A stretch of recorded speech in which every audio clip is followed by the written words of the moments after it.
হযরত মুসা আলাইহিস সালাম একদিন আল্লাহর সাথে সাক্ষাৎ করার উদ্দেশ্যে তুর পাহাড়ের দিকে রওনা হলো। তুর পাহাড়ের উপর স্বয়ং আল্লাহ পাক রব্বুল আলামিন গায়বী আওয়াজের মাধ্যমে মুসা আলাইহিস সালামের সাথে কথা বলা শুরু করলো। মুসা আলাইহিস সালাম বললেন, হে আল্লাহ, আমি জানতে চাই জান্নাতে আমার সাথে কারা থাকবে। তখন আল্লাহ পাক রব্বুল আলামিন বলেন, হে মুসা, এই বনি ইসরাইলের মধ্যে একজন কসাই বসবাস করেন, যে তোমার সাথে জান্নাতে যাবে এবং ওই কসাই তোমার সঙ্গেই থাকবে। তখন মুসা আলাইহিস সালাম বললেন, হে আল্লাহ, আমাকে তুমি একজন নবী হিসেবে বানিয়েছো। আমার সঙ্গে নবী রাসূল, আল্লাহওয়ালা, বুজুর্গ এবং দরবেশ জান্নাতের মধ্যে থাকার কথা, আমার সঙ্গী হবার কথা, কিন্তু কসাই কেন? তখন মুসা আলাইহিস সালাম বললেন, হে আল্লাহ পাক রব্বুল আলামিন, দয়া করে আপনি আমাকে সেই কসাইয়ের ঠিকানা বলুন, যাতে আমি দেখে আসতে পারি যে সে কি এমন আমল করে যে আমলের কারণে সে আমার সাথে জান্নাতে থাকবে এবং আমার সঙ্গেই জান্নাতে প্রবেশ করবে। তখন মহান আল্লাহ পাক রব্বুল আলামিন বলেন, হে মুসা, আজকে তুমি বাড়ি ফিরে যাও। কিছুদিন পরে আমি তোমাকে ডেকে নিব এবং আমি তোমাকে সেই কসাইয়ের ঠিকানা বলে দিব। তখন মুসা আলাইহিস সালাম মহান আল্লাহ পাক রব্বুল আলামিনের এই কথা শুনে তিনি বাড়ি ফিরে আসলেন। এভাবে বেশ কিছুদিন অতিবাহিত হয়ে গেল। একদিন হযরত মুসা আলাইহিস সালাম কোথাও সফর করার উদ্দেশ্যে রওনা দিল। যখন তিনি রাস্তা দিয়ে যাচ্ছিলেন, দেখলেন একজন মহিলা কান্নারত অবস্থায় দাঁড়িয়ে আছে।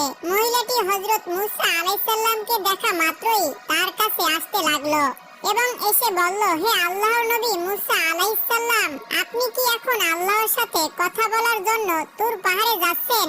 যদি তুর পাহাড়ে যান, তাহলে আপনি আল্লাহর সাথে আমার বিষয় অবশ্যই বলবেন। মহান আল্লাহ তাআলা কেন আমাকে কোনো সন্তান সন্ততি দান করেনি? আমার বিবাহের কয়েক বছর হয়ে গেল, তবুও এখনো পর্যন্ত আমি কোনো সন্তানের মা হতে পারিনি। আল্লাহ পাক রব্বুল আলামিনের কাছে গিয়ে বলবেন, আমি কি কখনো মা হবার ভাগ্য রাখিনি, নাকি আমার কোনো ভুলের কারণে আল্লাহ তাআলা আমার সন্তান সন্ততি দান করে না? মুসা আলাইহিস সালাম বললেন, ঠিক আছে, আমি আল্লাহ পাক রব্বুল আলামিনের কাছে অবশ্যই জিজ্ঞেস করব। অতঃপর মহিলাটি সেখান থেকে চলে গেল। এবার মুসা আলাইহিস সালাম মহিলাটির প্রশ্ন শুনে একটু অবাক হলেন, তাই তিনি আর অন্য কোথাও সফর করলেন না। এবার তিনি আল্লাহ পাক রব্বুল আলামিনের সাথে কথা বলার উদ্দেশ্যে তুর পাহাড়ের দিকে রওনা হলো। তুর পাহাড়ের উপর গিয়ে হযরত মুসা আলাইহিস সালাম আল্লাহর কাছে প্রশ্ন করলো, হে আল্লাহ, আমি আসার পথে একজন মহিলাকে কান্নারত অবস্থায় দেখলাম। তিনি আমাকে প্রশ্ন করলো, আমার বিবাহের অনেক বছর হয়ে গেল, তবুও কেন আমার কোনো সন্তান সন্ততি হয়নি?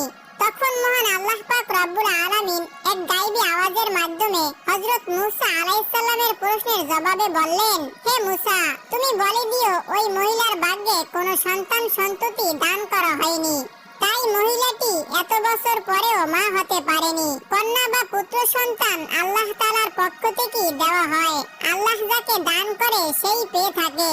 অতঃপর মুসা আলাইহিস সালাম এই প্রশ্নের উত্তর শুনে বাড়ির দিকে রওনা হলো।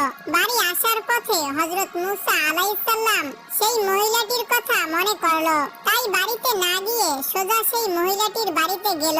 তখন মহিলাটি হযরত মুসা আলাইহিস সালামকে দেখে চমকে গেলেন এবং বললেন, হে আল্লাহর নবী মুসা, আপনি কি আল্লাহ তাআলার কাছ থেকে এই প্রশ্নের উত্তর জেনে এসেছেন? মহিলাটির এই কথা শুনে হযরত মুসা আলাইহিস সালাম বললেন, মহান আল্লাহ তাআলা বলেছেন তোমার ভাগ্যে কোনো সন্তান দান করেনি, তাই তুমি কখনো মা হতে পারবে না। এই কথা শোনার পরে মহিলাটির চোখ অশ্রু জলে ভরে গেল এবং জোরে জোরে কান্না করতে লাগলো। অতঃপর হযরত মুসা আলাইহিস সালাম সেখান থেকে চলে আসলেন। এই ঘটনার কিছুদিন পরে একজন আল্লাহওয়ালা এবং বুজুর্গ ফকির ওই মহিলাদের বাড়িতে গেল এবং বাড়িতে গিয়ে বলল, বাড়িতে কি কেউ আছেন? আমি একজন বুজুর্গ ফকির, অনেক দিন থেকে কিছু খাইনি, আমার খুবই খিদে পেয়েছে, দয়া করে আল্লাহর হস্তে আমাকে কিছু দান করুন, নিশ্চয়ই আল্লাহ পাক রব্বুল আলামিন তোমার নিয়ত পূর্ণ করবে। অতঃপর মহিলাটি ফকিরের এই কথা শুনে তাকে ঘরে আসতে দিল এবং ফকিরকে 4টি রুটি খেতে দিল।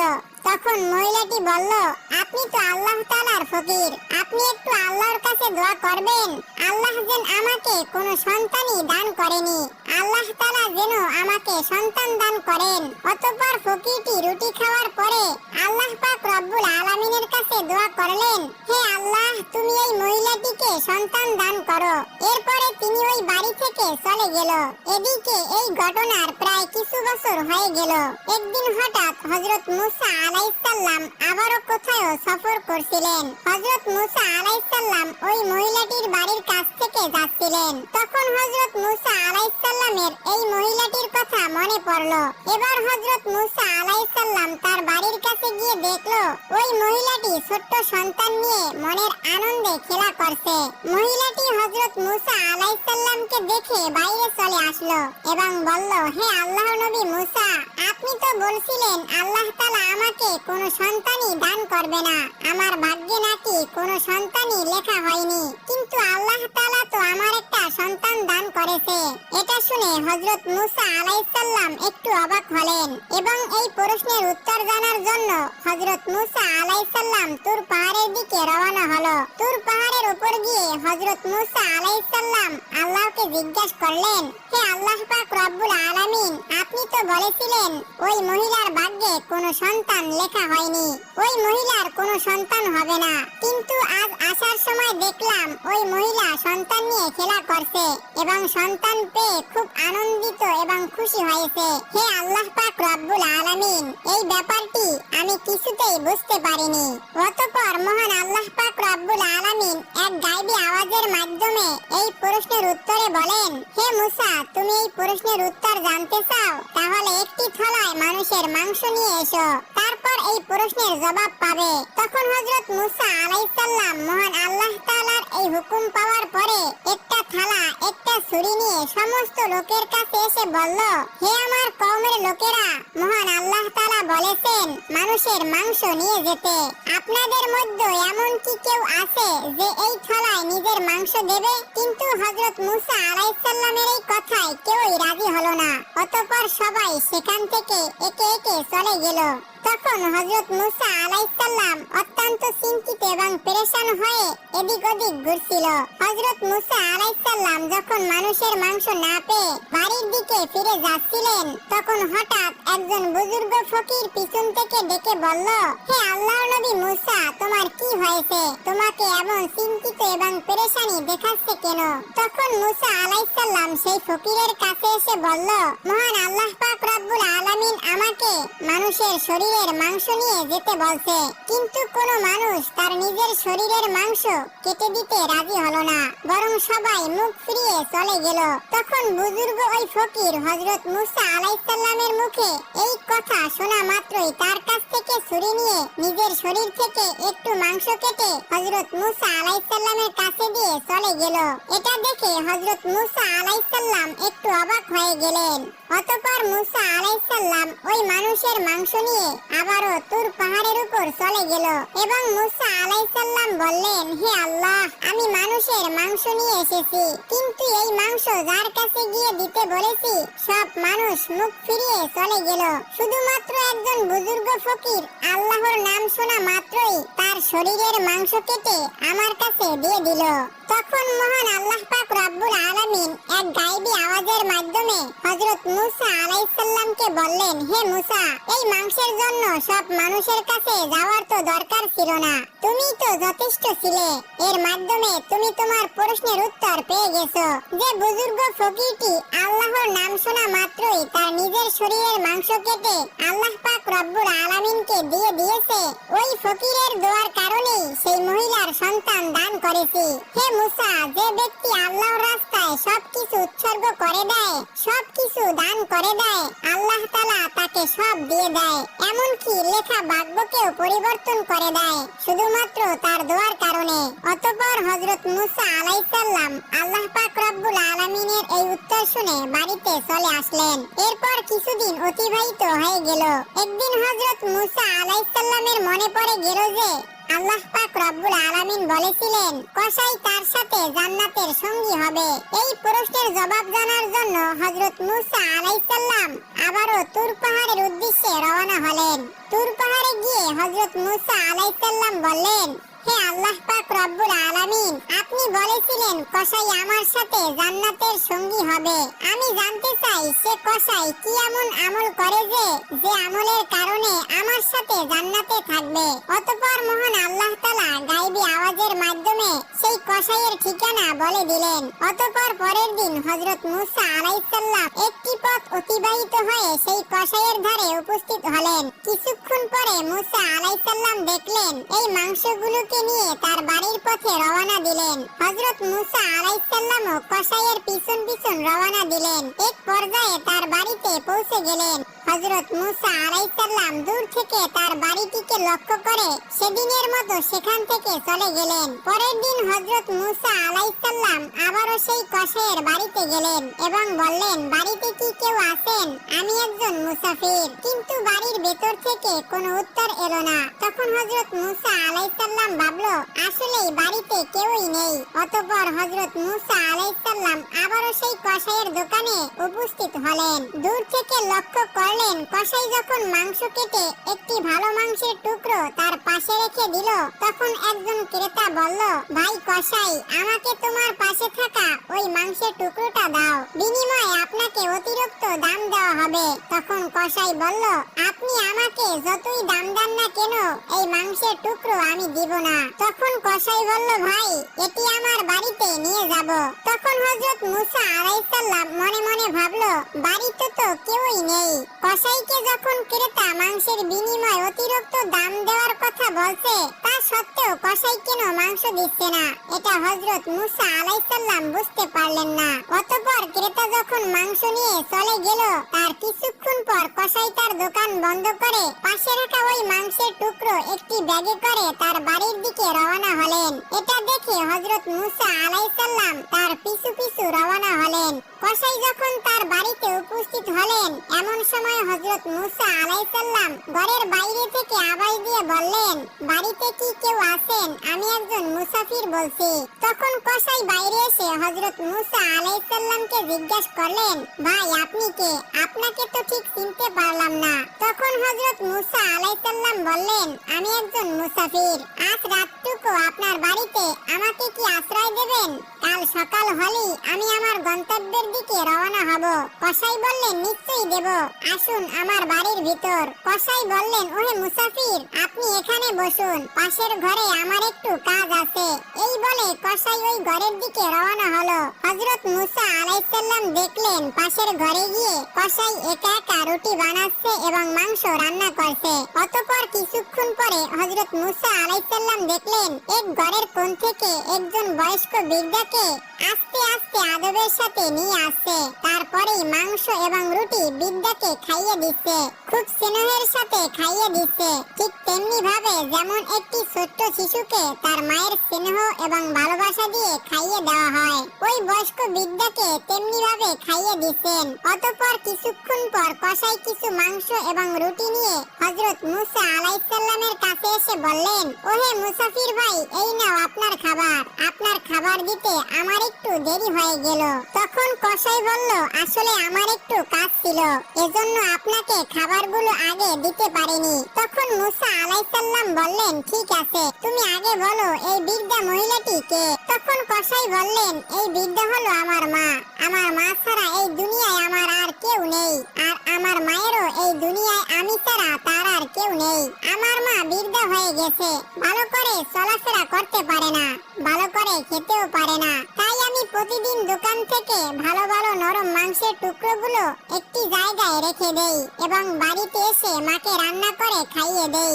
এই কথা বলার পরে কসাই সেখান থেকে চলে গেলেন। হযরত মূসা আলাইহিস সালাম কসাইয়ের মায়ের প্রতি এমন ভক্তি এবং স্নেহ ভালোবাসা দেখে হতভম্ব হয়ে গেলেন। অতঃপর হযরত মূসা আলাইহিস সালাম পাশের ঘর থেকে লক্ষ্য করে দেখলেন তার বৃদ্ধা মা চোখের পানি ছেড়ে দিয়ে কান্না কান্না করে দুটি হাত তুলে আল্লাহর দরবারে দোয়া করতে লাগলেন, ওগো আল্লাহ, তুমি রহমানুর রহিম, গফুরুর রহিম, তুমি সবকিছুরই খবর রাখো। পৃথিবীতে এমন কিছু নেই যার খবর তুমি রাখো না। আমার ছেলে কসাইয়ের সেবায় আমি খুশি। আল্লাহ গো, মা হয়ে আমি তোমার দরবারে আমার ছেলের জন্য দোয়া করেছি। এই বনি ইসরায়েলের সবচেয়ে বড় পয়গম্বর হযরত মুসা আলাইহিস সালাম, হে আল্লাহ, দয়া করে মেহেরবানি করে আমার এই ছেলে কসাইকে হযরত মুসা আলাইহিস সালামের সাথে জান্নাতে দিও। অতঃপর হযরত মুসা আলাইহিস সালাম বাড়িতে না গিয়ে তুর পাহাড়ের দিকে রওনা হলেন। তুর পাহাড়ের উপরে গিয়ে হযরত মুসা আলাইহিস সালাম বললেন, আমি কসাইয়ের বাড়িতে গিয়ে দেখলাম কসাই শুধুমাত্র তার মায়ের অতিভক্তি সেবা ছাড়া আর তেমন কিছুই দেখতে পাইনি। তখন এক গায়বী আওয়াজের মাধ্যমে মহান আল্লাহ পাক রব্বুল আলামিন বলেন, হে মুসা, তুমি জেনে রাখো যে আমলের কারণে কসাই তোমার সাথে জান্নাতে যাবে সেটা হলো তার মায়ের অতিভক্তি ও মায়ের সেবা। কসাইয়ের মা কান্না করে চোখের পানি ছেড়ে দিয়ে তার ছেলে কসাইয়ের জন্য দুটি হাত তুলে দোয়া করেছে, কসাই যেন নবী মুসা আলাইহিস সালামের সাথে জান্নাতে যেতে পারে। আল্লাহ তাআলা কখনো মায়ের দোয়া ফেরত দেয় না। হে মুসা, কসাইয়ের আসল আমল হলো তার মায়ের প্রতি এমন ভক্তি, সেবা এবং মায়ের প্রতি এমন স্নেহ ও ভালোবাসা যার কারণে কসাই তোমার সাথে জান্নাতে যাবে। এমনি ভাবে বয়ে যায় সময়ের পর সময়। ইতিমধ্যে আল্লাহ তাআলার দেয়া সমস্ত আদেশ দায়িত্ব সহকারে পালন করেছে। এবার বিশ্রামের পালা। তাছাড়া হযরত মুসা আলাইহিস সালামের বয়স হয়েছে অনেক। হযরত মুসা আলাইহিস সালাম অতীতের অনেক কথা ভাবছেন। এমন সময় হঠাৎ করে মালাকুল মউত আজরাইল ফেরেশতা হাজির হলেন। হযরত মুসা আলাইহিস সালাম তখন আজরাইল ফেরেশতাকে জিজ্ঞেস করলেন, আপনি কি আমার জান কবজ করার জন্য এসেছেন? আজরাইল আলাইহিস সালাম বললেন, জি হ্যাঁ, আল্লাহ পাক রব্বুল আলামিনের নির্দেশ অনুসারে আপনার এবারে জান কবজ করার সময় হয়েছে। তখন মুসা আলাইহিস সালাম বললেন, আপনি কি আমার জান মুখ থেকে বের করে নেবেন? অথচ আমি এই মুখ দিয়ে সরাসরি আল্লাহ তাআলার সাথে কথা বলেছি। তখন আজরাইল আলাইহিস সালাম বললেন, তাহলে চোখ দিয়ে বের করে নিব। তখন হযরত মুসা আলাইহিস সালাম বললেন, এই চক্ষু দ্বারা আমি আল্লাহ তাআলার নূর দর্শন করেছি। এবার আজরাইল আলাইহিস সালাম বললেন, তবে নাক দিয়ে বের করে নিব। তখন মুসা আলাইহিস সালাম বললেন, আল্লাহ পাক রব্বুল আলামিনের দিদারের মুহূর্তে বেহেশতি পরিবেশের সুঘ্রাণ আমি নাক দ্বারা নিয়েছি। তখন আজরাইল আলাইহিস সালাম বললেন, আমি এত কথার জবাব দিতে আসিনি, আমার যেভাবে ইচ্ছা আমি সেভাবে জান কবজ করে নেব। হযরত মুসা আলাইহিস সালাম আজরাইল ফেরেশতার কথায় প্রচন্ড রেগে গেলেন এবং হযরত মুসা আলাইহিস সালাম খুব জোরে আজরাইল ফেরেশতাকে থাপ্পড় মারলেন। আজরাইল ফেরেশতার চক্ষু দুটি বের হয়ে গেল। তখন আজরাইল ফেরেশতা সাথে সাথে আল্লাহ তাআলার দরবারে গেলেন এবং আল্লাহ তাআলার কাছে সমস্ত ঘটনা খুলে বললেন। আল্লাহ তাআলা তখন আজরাইল ফেরেশতার চক্ষু দুটি ঠিক করে দিয়ে বললেন, আমার নবীদের মধ্যে মুসার মতো এত গরম মেজাজ আর কোন নবীর নেই। অতএব তার জান কবজের বিষয় আমি দেখব, তোমার আর তার কাছে যেতে হবে না। কয়েকদিন পর ওহী দ্বারা আল্লাহ তাআলা মুসা আলাইহিস সালামকে বললেন, হে মুসা, তুমি যদি একটি মেষের পশমের সংখ্যা পরিমাণ হায়াতের আরজি করো তাহলে তা পূরণ করে দিব। তুমি পৃথিবীতে যত বছর বাঁচার আশা করবে তত বছর বাঁচতে পারবে। এ কথা শুনে হযরত মুসা আলাইহিস সালাম বললেন, তাহলে তো তারপরে অবশ্যই মৃত্যুবরণ করতে হবে আর এই দীর্ঘ বছর পৃথিবীতে কষ্ট করে বেঁচে থাকতে হবে যেমনটা আগে হয়েছে। অতএব সবচেয়ে নিরাপদ স্থান আল্লাহ তাআলার সান্নিধ্য লাভ করা। তিনি বললেন, হে আল্লাহ, নির্ধারিত হায়াতের পরে আমি তোমার সান্নিধ্য লাভ করতে চাই। আমি যে তোমাকে বড্ড বেশি ভালোবাসি, তোমার নৈকট্য আমার কামনা। হে আল্লাহ, আমার মৃত্যু বরণের পূর্বে একবার তুর পাহাড়ে তোমার দর্শন দাও। এই আবেদনটুকু তুমি কবুল করো। তখন আল্লাহ পাক রব্বুল আলামিন হযরত মুসা আলাইহিস সালামের আবেদন মঞ্জুর করলেন। আল্লাহ তাআলা তখন মুসা আলাইহিস সালামকে তুর পাহাড়ে যেতে বললেন। তখন আল্লাহ তাআলা তুর পাহাড়ে নূর দর্শন করলেন, কথা বললেন সর্বশেষ। হযরত মুসা আলাইহিস সালাম আল্লাহর দরবারে দোয়া করে বললেন, হে আল্লাহ, আমাদের কওমের প্রতি কোনো গজব নাজিল না করে আমাদেরকে রহমতের ছায়াতলে আশ্রয় দিন এবং তাদেরকে রুজি রুটির ব্যবস্থা করুন, তারা যেন অনাহারে মৃত্যুবরণ না করে। আল্লাহ তাআলা হযরত মুসা আলাইহিস সালামের আবেদনের পরিপ্রেক্ষিতে বললেন, আল্লাহ তাআলা ঈমানদার নাফরমান কাফের সমস্ত জীবজন্তুর প্রতিপালক। আল্লাহ পাক রব্বুল আলামিন কখনো কাউকে অনাহারে রাখে না। যে যেখানে যে অবস্থায় থাকুক না কেন আল্লাহ তার রিজিক সেখানেই পৌঁছে দেয়।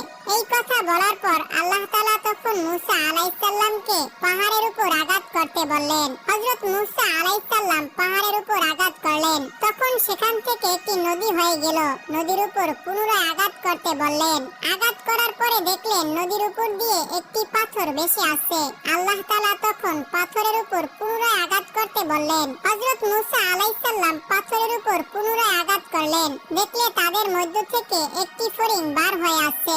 এই ফড়িং এর মুখে ছিল এক টুকরো তাজা ঘাস। এই দৃশ্য দেখে হযরত মূসা আলাইহিস সালাম সিজদায় পড়ে গেল। কিছুক্ষণ পর হযরত মূসা আলাইহিস সালামকে সালাম প্রদান করে বিদায় নেওয়া হলো। হযরত মূসা আলাইহিস সালাম পাহাড় থেকে নেমে একটু দূরে গিয়ে দেখলেন 7 জন লোক একটি কবর খুঁড়ছে। তখন হযরত মূসা আলাইহিস সালাম তাদেরকে জিজ্ঞেস করলো, ভাই তোমরা নির্জন এলাকায় কার কবর খুঁড়ছো? তারা বলল, আপনার নামে একজন মহান ব্যক্তির। আপনিও আমাদের সাথে এই সওয়াবের কাজে শরীক হতে পারেন। তখন মূসা আলাইহিস সালাম তাদের সাথে কিছুটা কবর খোঁড়ার কাজে শরীক হলেন। তাদের মধ্যে একজন বলল, হে আল্লাহর নবী মূসা, আমরা যার জন্য এই কবরটি করছি সেও আপনার মতো। অতএব কবরটি মাপার জন্য আপনি একবার শুয়ে পরীক্ষা করুন। হযরত মূসা আলাইহিস সালাম তাদের কথায় কবরে গিয়ে শুয়ে পড়লেন এবং বললেন, হে আল্লাহ, কত নিচু এই জায়গাটি। তুমি এই জায়গাটি আমার জন্য যদি কবুল করতে। হযরত মূসা আলাইহিস সালামের দোয়া করার সাথে সাথে